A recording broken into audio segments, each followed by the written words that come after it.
Hello students, आज मैं आपके लिए हिंदी ग्रामर का एक बहुत महत्वपूर्ण टॉपिक विषय लेकर आई हूँ जिसका नाम है समास। इसमें मुझे पता है बच्चों कि आप बहुत ज़्यादा कंफ्यूज होते हो, बहुत ज़्यादा गड़बड़ करते हो। तो आज आइए देखें कि समास क्या होता है, क्या इसका अर्थ है, इसको हम कैसे शॉर्ट आउट कर सकते हैं। देखिए, समास समास का मतलब होता है संक्षेप। संक्षेप माने उसका छोटा रूप, संक्षिप्त, बिल्कुल संकुचित, बिल्कुल उसका छोटा रूप, वो समास कहलाता है। पहले तो आप देखिए कि आप क्या करते हो, जब समास और संधि दोनों की डेफिनेशन दे रखी हो तो उसमें आप बहुत गड़बड़ करते हो। क्या करते हो आप कि समास में वर्णों का विग्रह लिखाते हो और संधि में शब्दों का, जबकि ये बात आपको ध्यान देनी है कि समास में हमेशा शब्दों को मिलाकर नया शब्द बनाते हैं और शब्दों का ही विग्रह करते हैं। उसमें वर्णों का विग्रह या वर्णों को मिलाकर कोई शब्द नहीं बनाया जाता। क्या बात आपने ध्यान रखनी है कि समास में हमेशा शब्दों का, केवल और केवल शब्दों का ही विग्रह होता है और शब्दों को ही जोड़कर एक नया शब्द बनाते हैं। तो देखिए, समास का मीनिंग देखिए, शब्दों का विग्रह, विग्रह माने विच्छेद करना, शब्दों को तोड़कर हमें लिखना। ये तो था इसका मतलब कि शब्दों को जब हम तोड़कर या जोड़कर नया शब्द बनाते हैं या उसका विग्रह करते हैं, उसको अलग करते हैं, तो वो समास कहलाता है। अब देखिए समास के भेद, कि समास के भेद कितने होते हैं। वास्तव में तो समास के जो भेद होते हैं, मुख्य रूप से अगर आपसे पूछा जाए कि मुख्य रूप से समास के कितने भेद हैं, तो आप बताओगे 4। अगर आपसे पूछा जाए कुल टोटल समास के कितने भेद हैं, तो आप बताओगे 6। या फिर ऐसे भी पूछा जा सकता है कि समास के अगर मुख्य भेद, आप ऐसे भी लिख सकते हो कि वैसे तो समास के जो भेद होते हैं मुख्य 4 होते हैं, लेकिन तत्पुरुष समास के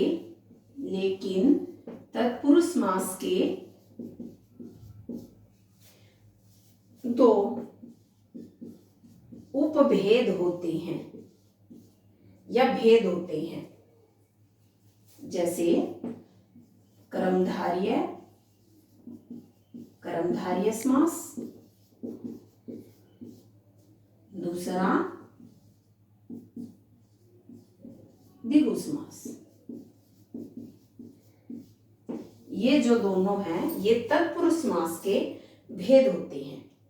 ठीक है, अब आप देखिए, अब हमने पढ़ा कि समास के मुख्य रूप से तो 4 भेद होते हैं, लेकिन अगर हमसे पूछा जाए कि समास के कुल भेद कितने होते हैं या समास कुल कितने होते हैं, तो वो कितने होते हैं? 6। कैसे बोला गया कि इन चारों में तत्पुरुष समास के 2 भेदों को जोड़ दिया जाता है, इसीलिए ये कितने हो जाते हैं? 6। अब देखिए, आज अगर हम एक साथ सारे समासों को पढ़ लें और एक ही दिन में अगर हम सारे समासों को पढ़ लें तो गड़बड़ घोटाला हो जाएगा, हमें कुछ समझ ही नहीं आएगा। तो आज हम केवल अव्ययी भाव समास पढ़ेंगे। देखिएगा,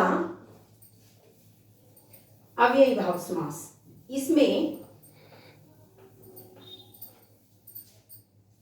मैं आपको बताना चाहती हूं कि आप अव्ययी भाव समास में 2 तरह से इसके जो पहचान है वो आपने 2 तरह से सीखनी है, और आपके पेपर में भी 2 तरह से आता है। या तो एग्जामिनर आपसे पूछ लेता है, कोई आपको शब्द दे देगा, मान लो शब्द दे दिया, ये शब्द दे देगा और आपसे पूछेगा कि बताइए इस शब्द में कौन सा समास है, या फिर आपसे पूछेगा कि इस शब्द का विग्रह करके बताइए, या फिर आपसे ये भी पूछ सकता है कि शब्द का विग्रह कीजिए और समास का नाम लिखिए। तो आप वो काम तभी कर पाओगे जब आपको प्रॉपर उसकी समझ होगी कि किस शब्द की पहचान हम कैसे करें कि इस शब्द में कौन सा समास है।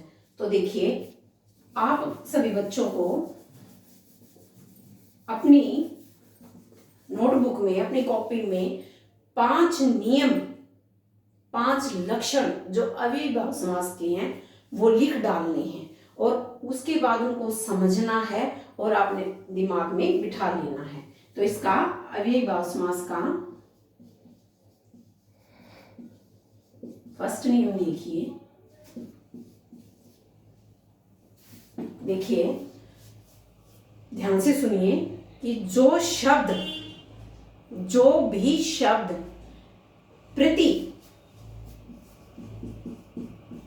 प्रति से आरंभ होते हैं, जो भी शब्द प्रति शब्द से आरंभ माने शुरू होते हैं, अगर वो आपके पास मिल जाएं, आपके एग्जाम पेपर में मिल जाएं, तो आपको आंख बंद करके उस शब्द पर अव्ययीभाव समास लगा देना है।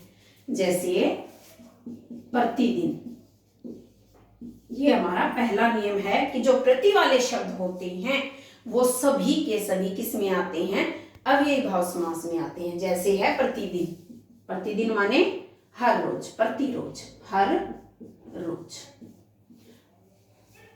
ठीक है, देखिए अब आप देखिए इसका दूसरा नियम माने यथा,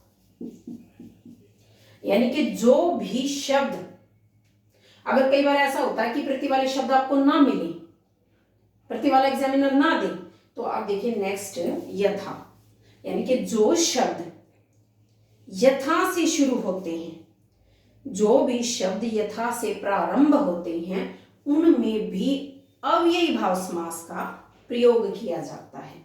यथा पहले था प्रति, कई बार हो सकता है प्रति ना मिले, तो आप देखिए यथा, यानी कि जो भी शब्द यथा से शुरू होंगे वो किस में आएंगे बच्चों, अव्ययीभाव समास में। देखिए यथा शक्ति, शक्ति के अनुसार। ठीक है, अब नेक्स्ट देखिए तीसरा नियम। अब तीसरे नियम में आप देखेंगे कि जब एक साथ एक ही शब्द 2 बार आ जाए, ध्यान से फिर सुनिए, एक ही शब्द जब लगातार 2 बार आ जाए, 2 बार, एक ही शब्द जब लगातार 2 बार आ जाए, तो वहां पर भी हम अव्ययीभाव समास लगा देंगे। अब देखिए हो सकता है एग्जामिनर प्रति वाला शब्द ना दे, यथा वाला ना दे, तो थर्ड नियम देखिए, जैसे साफ, साफ, तो वर्ड है एक साथ है, तो वहां पर भी हम क्या लगा देंगे, अव्ययीभाव समास। अब आप कहोगे कि मैम जहां पर ये होता है वहां पर तो द्वंद्व समास होता है, पर आप देखिए जो द्वंद्व समास होता है, जब मैं द्वंद्व समास करवाऊंगी आपको तो बड़े अच्छे से बताऊंगी कि द्वंद्व समास की क्या पहचान है। द्वंद्व समास में ये तो होता है, बट ये शब्द एक जैसे नहीं होते, ये शब्द एक दूसरे के बिल्कुल विपरीत होते हैं। तो समझ आ गई कि साफ यानी कि दिनों दिन, साफ साफ, हाथों हाथ, यानी कि जो भी एक जैसे शब्द होंगे वो किस में आएंगे, अव्ययीभाव समास में। अब आपका कंफ्यूजन दूर करने के लिए एक शब्द मैं और आपको बताती हूं।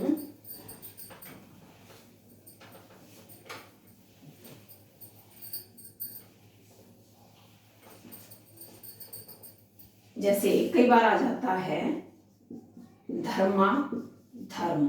अब आप कहोगे कि मैम ने तो ये बताया था कि धर्मा धर्म, भाई 2 वर्ड सेम दिख रहे हैं, सेम शब्द हमें लग रहे हैं, तो अव्ययीभाव समास है।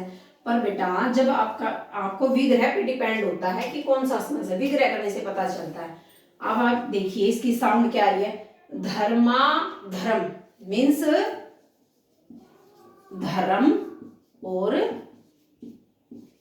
अधर्म, यानी कि ये तो एक दूसरे के बिल्कुल विपरीत हो गई, तो ये किस में चले जाएंगे, द्वंद्व समास में। तो इस बात का आपको विशेष ध्यान रखना है। ठीक है, अब नेक्स्ट नियम देखिए, हम 3 नियम इसके कर चुके हैं, तो नेक्स्ट है 4th नियम हमारा। देखिए हम 6th क्लास से 5th से 4th से शुरू हो जाते हैं उपसर्ग पढ़ने। देखिए उपसर्ग, जिसमें जो शब्द के आगे लगता है। अब देखिए मैं 2 तरह से वर्ड लिखती हूँ। प्रकार, एक मैंने लिख दिया अत्यधिक। प्रकार और अत्यधिक। अब अगर हम इसमें से निकालेंगे तो यूं का यूं निकलेगा, ये उपसर्ग यूं का यूं निकल रहा है उपसर्ग, या फिर प्रकार न लिख के आपको आसान और इजी वर्ड दे देती हूं मैं, जैसे अनुसार। अब अनु, ये तो बिल्कुल as it is same word निकल आया। और अगर हम अत्यधिक से, जो अत्यधिक वर्ड लिखा हुआ है, इससे अगर हम निकालेंगे तो क्या बनेगा, अति। यानी कि सेम तो नहीं हुआ, हमने जब उपसर्ग निकाला तो इन दोनों में एक जैसा तो नहीं हुआ। तो हमारा चौथा नियम इसी पर आधारित है। यानी कि ध्यान से सुनिए कि जब किसी भी शब्द से, शब्द को ध्यान से सुनिए बेटा, कि जब किसी भी शब्द से आसानी से और ज्यों का त्यों, यानी कि एज इट इज, ज्यों का त्यों उपसर्ग निकल आता है, या मैं यूं कहूं कि जिन शब्दों से उपसर्ग ज्यों का त्यों निकल कर आ जाता है, उन शब्दों में भी कौन सा समास होता है, अव्ययी भाव समास। आई थिंक आपको समझ आ गया होगा कि जिन शब्दों से उपसर्ग ज्यों का त्यों निकल आता है, उन शब्दों में अव्ययी भाव समास होता है। ठीक है भाई, समझ आ गया। अब नेक्स्ट देखिए, नेक्स्ट नियम देखिए बेटा,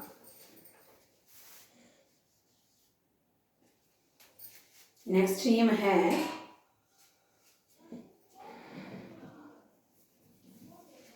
जैसे मैंने एक शब्द लिखा बेखबर। ध्यान से सुनिए बेटा कि जहां पर या जिस शब्द में आगे छोटा शब्द और पीछे बड़ा, आगे छोटा और पीछे बड़ा, यानी कि जिन शब्दों में आगे छोटा शब्द होता है और पीछे बड़ा शब्द होता है, वहां पर भी अव्ययी भाव समास का प्रयोग किया जाता है। समझ आ गया। दोबारा फिर देखिए बेटा, पहले हमने अव्ययी भाव समास के 5 नियम पढ़े। पहला क्या था कि जो प्रति से शुरू होते हैं।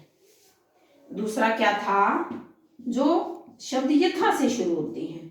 तीसरा क्या था कि जो एक जैसे शब्द होते हैं, साफ साफ, धीरे धीरे, दिनों दिन, हाथों हाथ। ठीक है, एक ही। अब 4th हमने क्या पढ़ा था कि जिसमें से उपसर्ग ज्यों का त्यों निकल कर आ जाए, उसमें भी कौन सा समास होता है, अव्ययी भाव समास। ठीक है।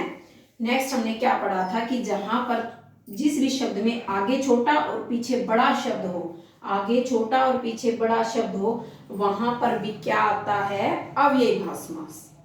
ठीक है। तो हमने आज क्या पढ़ा बच्चों, कि समास। सबसे पहले पढ़ा कि समास में हमेशा शब्दों का विग्रह होता है।